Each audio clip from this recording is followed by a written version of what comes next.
এটাই লাস্ট সুযোগ, যে পাবে তার। ওই সবাই রেডি রেডি,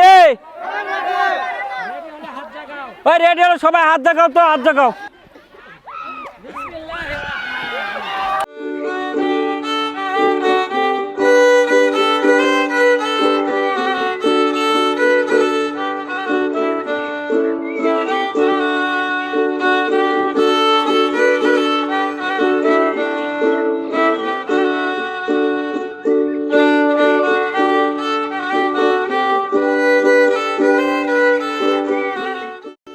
আমাদের গ্রামের ঈদের দ্বিতীয় দিন আমাদের গ্রামের যুবক ছেলেপেলের উদ্দেশ্যে আমরা কিছু খেলার আয়োজন করছিলাম।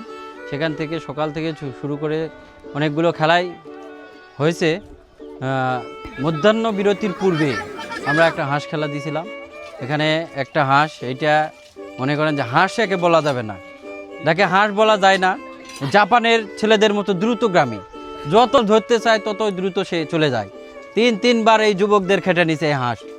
7-8 জন লোক ছিল পুকুর পাড়ে, তাদেরকে 3বার চক্ষু ফাঁকি দিয়ে উপরে চলে গেছে। তারপরে অনেক কষ্টের সাথে এই 4 পালোয়ান এই হাঁসকে ধরেছে, তারা এই আজকে হাঁসের বিজয়ী। আমরা তাদেরকে হাঁস উপহার দিচ্ছি, পরবর্তী খেলার জন্য অংশগ্রহণ করার জন্য আরও সুযোগ দেওয়া হলো।